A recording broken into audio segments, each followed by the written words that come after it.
नमस्कार, मैं हूं संजय शर्मा। आप देख रहे हैं 4 PM यूपी।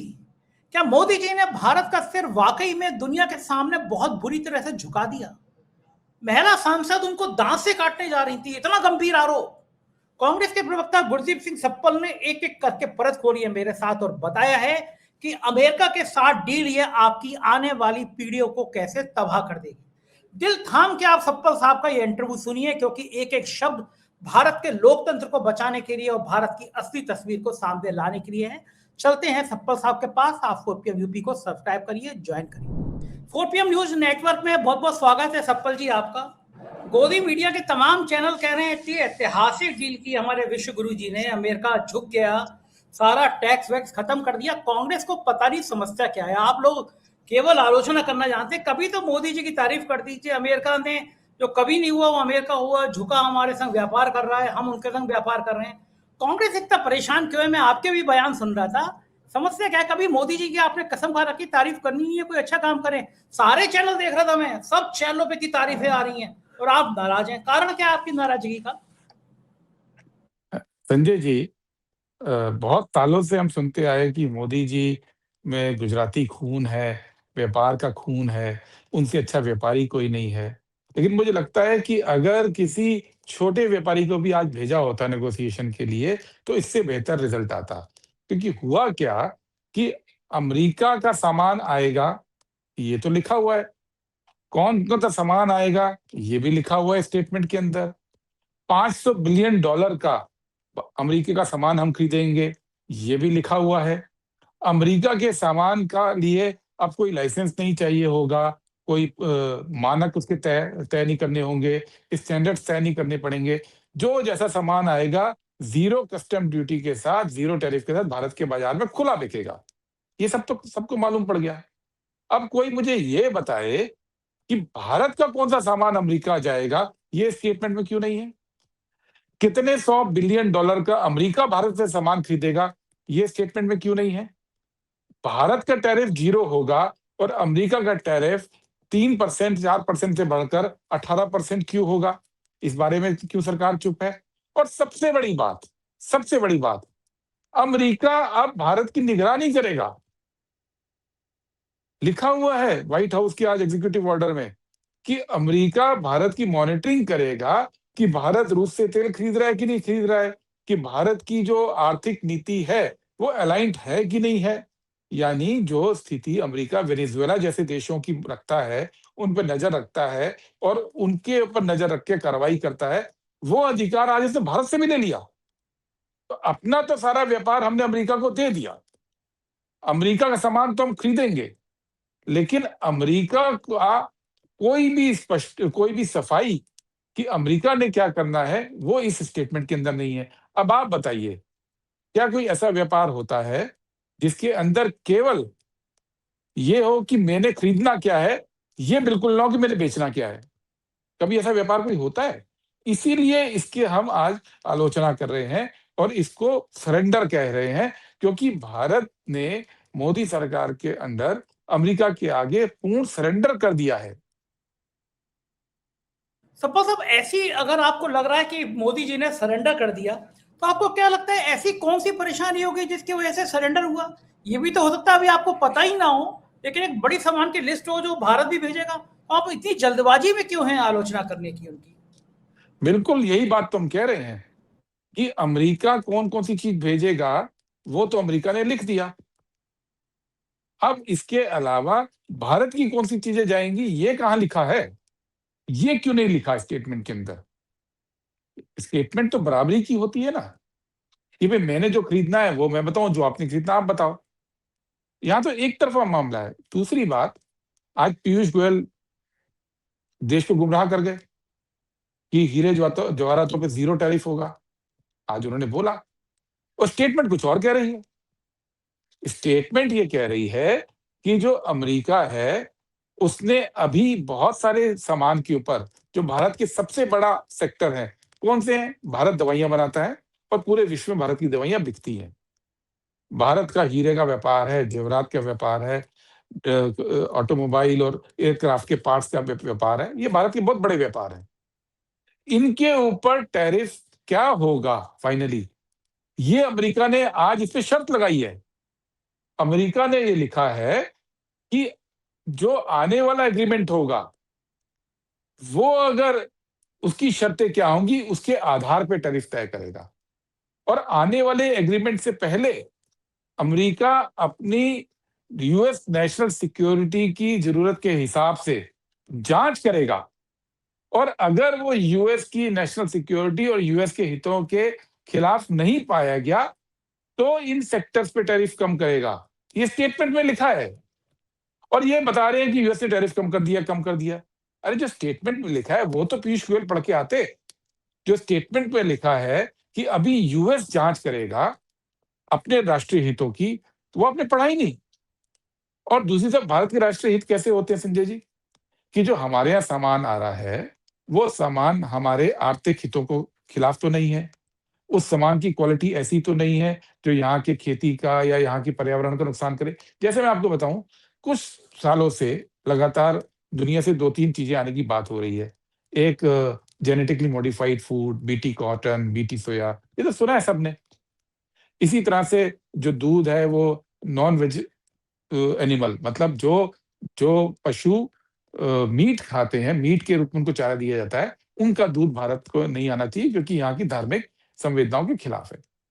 अब ये विरोध कैसे हुआ कि भारत के अंदर कुछ संस्थाएं हैं, आर्थिक, व्यापारिक और साइंटिफिक। उन्होंने स्टडी किया, उन्होंने कहा भाई ये बीटी कॉटन यहाँ आएगा तो हमारी पूरी कॉटन तबाह हो जाएगी। अगर जेनेटिकली मॉडिफाइड फूड आएगा तो हमारे लोगों की सेहत खराब होगी। ये भारत के पास अधिकार था, हमारे लोग इस पे रिसर्च करते थे, रिसर्च करके भारत की सरकार पॉलिसी बनाती थी।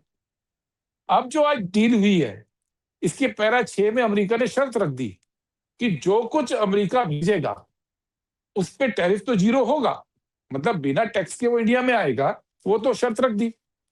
साथ ही जो भी अमेरिका के मानक अप्रूव करेंगे, जो क्वालिटी अमेरिका की लैब ने कह दी, जो स्टैंडर्ड अमेरिकियों ने तय कर दिया, उस पे भारत के वैज्ञानिक, भारत के पर्यावरण के संस्थाएं, भारत की आर्थिक संस्थाएं उसके ऊपर कोई क्वेश्चन नहीं लगा सकती हैं।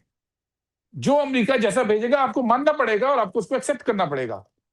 ये सरेंडर होता है कि भाई हम क्यों अमेरिका की बात को विश्वास करके अपने पर्यावरण के खिलाफ जाते हुए, या अपने पर्यावरण के और किसानों के हितों को ध्यान में रखते हुए अमेरिका के सामान को खुलेआम इंडिया में आने दें।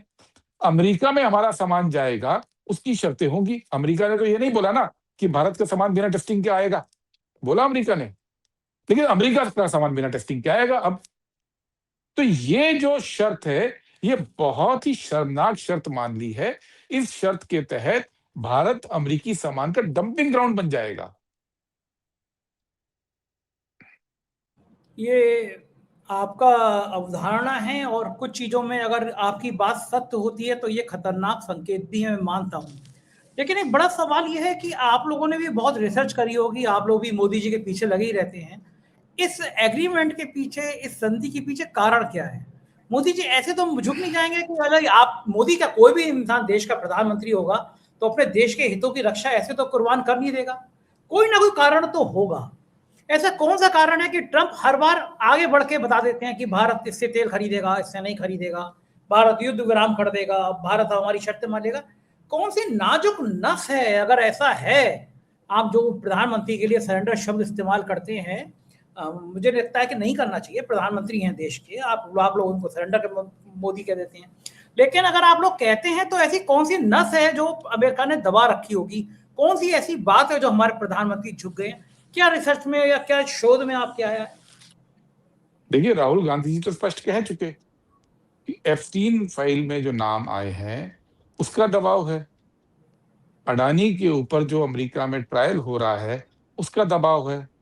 अपने मित्र को बचाने की इच्छा है, उसको बचाने के लिए आप देश के हितों को कुर्बान कर रहे हैं। कारण तो बहुत स्पष्ट है, क्योंकि ये जो दबाव है अमेरिका का, ये नया थोड़ी है। आपको मालूम है आज से 40 साल पहले भी, 35 साल पहले भी अमेरिका का दबाव लगातार चला आ रहा था कि भाई अपना बाजार हमारे यहाँ के लिए खुलेआम खोल दीजिए। जितनी सरकारें आई भारत में उसके बाद से कोई नहीं माना। तो ऐसा तो नहीं है कि हमारे यहाँ समझ नहीं थी कि मानना है नहीं मानना है। हमारे यहाँ एक कंसेंसस था कि ये काम देश हित के खिलाफ है। मोदी जी मान गए। क्यों मान गए? कारण तो कुछ होगा। अच्छा, माने भी तो माने, ऐसे माने कि पता ही नहीं हमारे यहाँ की क्या-क्या माना। आप ये देखिए कि जो स्टेटमेंट आया, आज सुबह 4:30 बजे के करीब आया, अमेरिकी टाइम के हिसाब से। अभी 2 दिन पहले तक, कल तक भारत सरकार के लोग ये कह रहे थे, अभी तो 30-40 दिन लगेंगे। अचानक से 30-40 घंटे में स्टेटमेंट आ गया। वो स्टेटमेंट कैसे आ गया? किसने नेगोशिएट किया? और ये सवाल इसलिए इम्पोर्टेंट है क्योंकि जयशंकर जो विदेश मंत्री हैं, जिनका इसमें रोल होना चाहिए, उन्होंने ऑफिशियली कह दिया मुझे नहीं पता, पीयूष गोयल को पूछिए। और पीयूष गोयल ने आज बोला कि रूसी तेल का मुझे नहीं पता, आप जयशंकर को पूछिए। कोई जिम्मेदारी लेने को तैयार क्यों नहीं है? ये तो गर्व की बात है ना। गर्व की, इतने गर्व की बात है, उछल-उछल के जिम्मेदारी लेनी चाहिए थी कि भाई हाँ, मैंने करवाया। आज हो क्या रहा है? वो कह रहा है मैंने नहीं करवाया, दूसरा मंत्री कह रहा है मैंने नहीं कराया, अजीत डोभाल कहते हैं मैंने पहले कराया था, फिर भारत सरकार कहती है नहीं, नहीं डोभाल ने नहीं कराया। किसने कराया?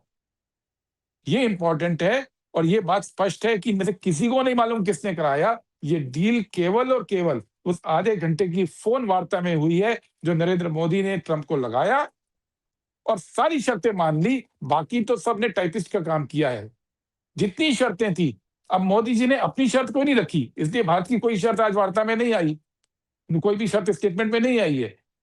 ट्रंप की सारी शर्तें उस आधे घंटे की कॉल में मान ली और क्या-क्या माना, ये पिछले 2 दिन तक भारत सरकार के मंत्रियों को नहीं मालूम था, अधिकारियों को नहीं मालूम था और अचानक से जब आज ये स्टेटमेंट आया, तो आज भी पीयूष गोयल गलत बयानी कर रहे हैं और ये सब इनको इसलिए नहीं मालूम क्योंकि जब सरेंडर किया जाता है, जब कॉम्प्रोमाइज कोई होता है नेता, तो वो अपने साथियों से फिर प्रॉपर नेगोशिएशन थोड़ी करता है। वो तो कहता है हज़ूर जो बोलिए मानता हूँ। हज़ूर आपने कहा रशिया से तेल नहीं लेना, अच्छा हम नहीं लेंगे। क्यों नहीं लोगे रशिया से तेल? सस्ता आता है वो तो एक बात है। अभी ऑपरेशन सिंदूर हुआ, अमेरिका और चीन, चीन तो खुले तौर पे और अमेरिका नैतिक तौर पे पाकिस्तान के साथ खड़े थे। भारत के साथ कौन था? भारत को तकनीकी, सामरिक मदद, वेपन्स की मदद कौन कर रहा था? रूस कर रहा था। जो देश आपके साथ अभी युद्ध स्थिति में खड़ा रहा, आपने उसको डंप कर दिया। तो ये डंप करने के लिए, मित्र को डंप करने का कोई बहुत बड़ा कारण तो होगा ना। ऐसे तो नहीं कोई बेवफ़ा होता। कोई बात तो बेवफ़ाई की है ना। तो कुछ तो बात मजबूरी। बेवफ़ाई की, कुछ तो मजबूरी रही है मोदी जी की। यूँ ही बेवफ़ा नहीं हो गए वो रूस के साथ और कुछ तो बेवफ़ा हुए सो कुछ हुए, तो मजबूरी। शर्त मान कुछ, ली। हाँ, वो शेर है ना, कुछ तो मजबूरी रही होंगी, यूं ही कोई बेवफा नहीं होता। बेवफ़ा नहीं होता, मैंने बेवफाई तो आधा आप ही बोला, कर रहे आपने हैं, पूरा बेवफाई तो बोला। आप ही कर रहे हैं। आपको पता होता है कि जो है मंत्रियों को बेचारों को कुछ नहीं पता होता है, आप क्यों उनकी कुर्सी लेने के चक्कर में। अरुण जेटली तो आपके मित्र होते थे, आपको पता था नोटबंदी को, बेचारों को उनको तो नहीं पता था, इस दुनिया में नहीं है। तो इस सरकार में अगर आपको ये उम्मीद है कि किसी फैसले का किसी मंत्री को पता होगा, ये तो आप भी जानते नहीं पता होगा, वो तो बॉस ने कह दिया फरमान जारी करना है। लेकिन एक आप बड़ा खुराफाती काम करते हैं, आप लोग एप्स्टीन फाइल का नाम दे देते हैं, हम ऐसे यूट्यूबर वीडियो बना देते हैं। तो आपका तो कुछ कर नहीं पाती सरकार, ताकतवर होती है, हम लोगों के पीछे पड़ जाती है। जितने ने वीडियो बनाए थे, सरकार ने सीधा यूट्यूब को लिखा कि साहब हटा दो। 4 PM के कम से कम 1 दर्जन वीडियो हटा दिए गए, अलग अलग राज्यों से नोटिस दे दिए गए। मैं खुद समझ रहा था कि आज तक इतनी बड़ी कार्रवाई तो 4PM पे बहुत सारी कार्रवाई हुई है, इतनी बड़ी अटैक तो हुआ नहीं। आपने फिर एप्स्टीन का फाइल ले दिया। मुझे लग रहा है ये वीडियो रिलीज होगा, पीछे पीछे भारत सरकार का यूट्यूब को मेल चला जाएगा और यूट्यूब भी पता नहीं कि ऑपरेशन में आ जाता है, वो तार से नहीं, बिना पूछे आप कह दीजिए कि कांग्रेस के आधिकारिक प्रवक्ता ने राहुल गांधी की बात को बोला, खत्म हो गई बात। पूछे देखिए, तो पूछे, जो सबको सब आपने पूछे काम तो। किया, संजय जी, जो आपने काम किया, जो 12 वीडियो बनाए या बाकी सोशल मीडिया के जो यूट्यूबर्स हैं, उन्होंने बनाए, उन्होंने अपना काम कर दिया। आप भले ही हटा लीजिए, आज पूरे देश को मालूम है एप्स्टीन फाइल का किस्सा क्या है और भारत के प्रधानमंत्री और बाकी मंत्रियों का नाम एप्स्टीन फाइल के अंदर आए, उद्योगपतियों का आए, ये शर्मनाक बात है और पूरे देश को मालूम है आज। तो जो आपकी ड्यूटी थी, अब वो लकीर पीटते रहे वीडियो हटा के। वो वीडियो लोगों के व्हाट्सएप पे मौजूद है। हर एक के व्हाट्सएप पे जाके डिलीट करने की कोई तकनीक देश में, दुनिया में आई नहीं है। तो आपने जो देश हित में काम कर दिया है, वो कर दिया।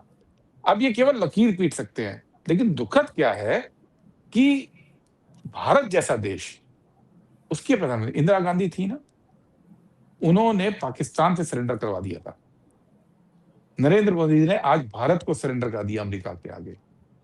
जैसे पाकिस्तान को हराने का दिन विजय दिवस मनाया जाता है, आज का दिन सरेंडर दिवस के रूप में याद किया जाएगा।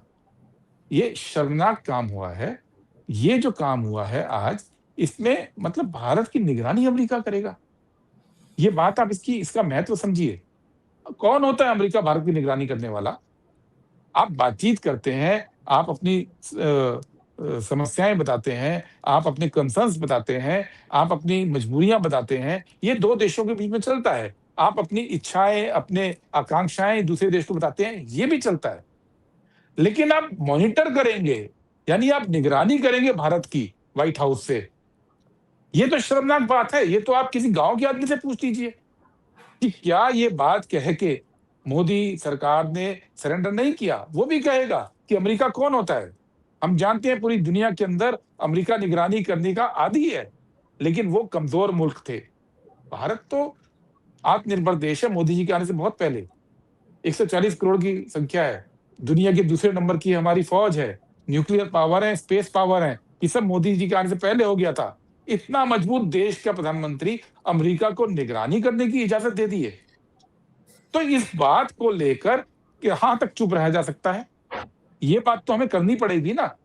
और निगरानी एक तरफ, खुला रास्ता दे दिया कि जो अमेरिका का सामान आएगा बिना टैरिफ के, बिना टेस्टिंग के, बिना लाइसेंस के, बिना कोटा के, भारतीय बाजार में आएगा। इतनी बड़ी बात। और ये एक दिन नहीं, जैसे चाइना से तो कोई सामान आता है तो कभी कभी इनका खून खौलता है, तो कभी टिकटॉक बैन कर देते हैं, तो कभी कोई और सामान बैन कर देते हैं, फिर वो नेगोशिएट करते हैं, खोलते हैं। अमेरिका के साथ ऐसा कोई भी बैन करने वाला, कोई भी लाइसेंस विड्रॉ करने वाला प्रावधान ही खत्म कर दिया हमेशा के लिए। यानी अमेरिका कुछ भी करे, अब भारत सरकार अमेरिका के ऊपर नॉन टैरिफ बैरियर जिसको बोलते हैं, जिसका मतलब होता है licence, testing, certification, standards, quota, ये तमाम शर्तें भारत सरकार ने खत्म ही कर दी अमेरिका के साथ।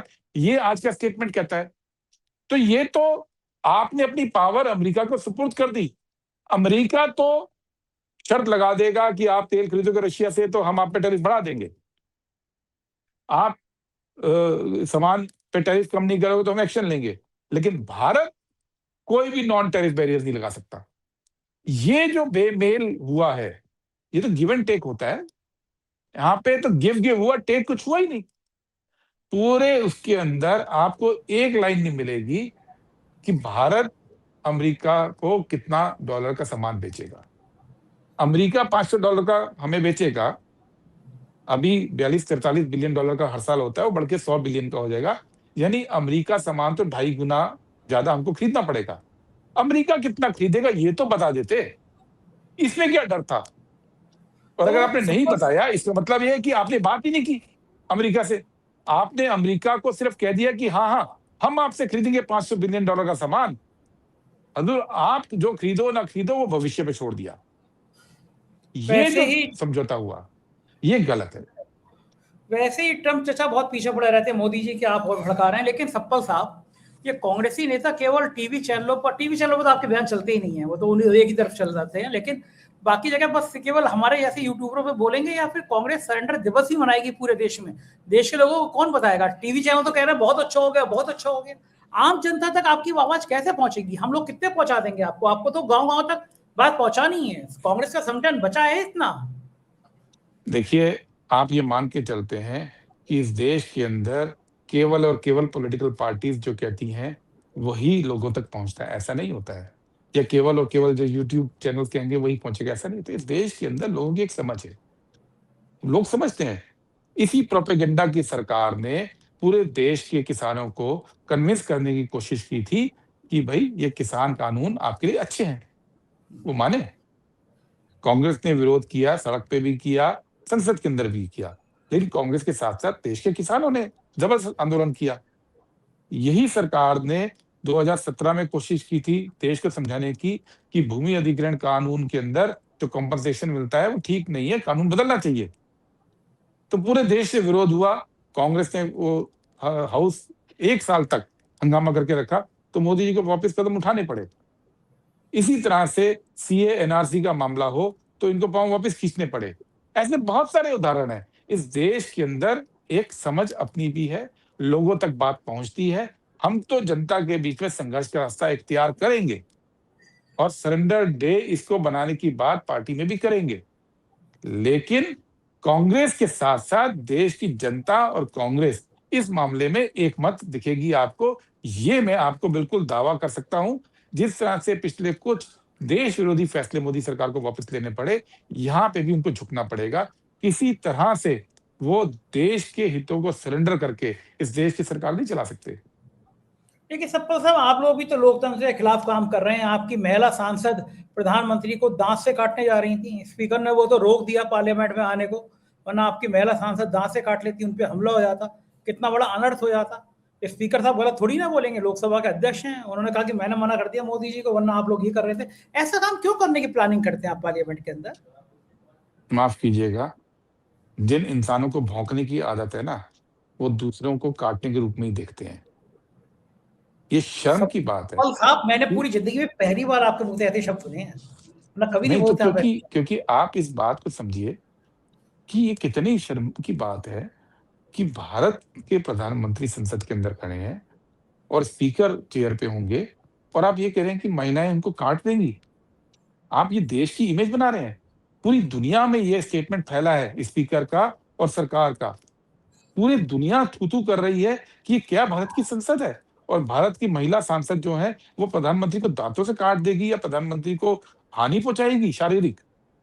ये बात आपने किस आधार पे बीजेपी ने बोल दी? बहुत भारतीय गौरव की बात करते हैं। ये दिन आपने देश को दिखा दिए। मैं एक दावा करता हूं आज से कई साल तक ये बात अंतर्राष्ट्रीय चर्चाओं में गूंजती रहेगी कि भारत वो देश है जहां का प्रधानमंत्री लोकसभा के अंदर सुरक्षित नहीं है। ये वो देश है जिसके प्रधानमंत्री नेहरू थे। जब दंगे हो रहे थे दिल्ली के अंदर तो लाठी लेके दंगाइयों के सामने चले गए थे कि मेरे रहते बेकसूरों का बाल बांका भीड़ नहीं कर सकती है। भीड़ उनको कत्ल कर सकती थी। डरे नहीं, लाठी लेके बिना सिक्योरिटी के भीड़ के आगे खड़े हो गए। ये थे वो इस देश के प्रधानमंत्री। और एक ये प्रधानमंत्री हैं कि लोकसभा के अंदर अपने देश के सांसदों से डरकर भाग गए और स्पीकर ये कह रहे हैं कि मैंने उनको मना कर दिया कि कहीं उनके साथ हानि ना हो जाए। ये भारत के लोकतंत्र का चित्रण आप दुनिया में कर रहे हैं और ये महिलाएं, उनको आपने क्यों बदनाम किया? विरोध करना, आपने तो अभी वीडियो देखे हैं, 2 दिन से चल रहे हैं कि मनमोहन सिंह जी के आगे भी बीजेपी के सांसद आके नारे लगाते थे, विरोध करते थे। मनमोहन सिंह जी तो नहीं डरे। घटिया बात, घटिया सोच का उदाहरण है ये। इसकी जितनी भर्त्सना की जाए कम है। और इस बयान ने स्पीकर के और इस घटना ने प्रधानमंत्री की भारत का सिर पूरी दुनिया में नीचा किया है। अच्छा, प्लान था क्या वैसे आपका हमला करने का? क्या योजना थी कि आप देखिए प्रधानमंत्री आएंगे हमला देखिए करेंगे? अब आप उसी धारा में बोल रहे हैं जिस धारा में तो पूछ स्पीकर रहा और हूँ कि बीजेपी कुछ के और लोग बता बोले। दीजिए, खुलासा हो नहीं, जाएगा नहीं, हमारा नहीं। भी। देखिए, संसद के अंदर विरोध करना बाकायदा संसदीय प्रक्रिया का हिस्सा है। ऐसा माननीय अरुण जेटली और सुषमा स्वराज जी कह चुकी हैं। और वो व्यक्ति के रूप में नहीं कहा था। जब ये कहा था उस वक़्त ये दोनों, एक लोकसभा में नेता विपक्ष थी और एक राज्यसभा में नेता विपक्ष थे। तो मतलब बीजेपी को तो विरोध का अधिकार भी चाहिए।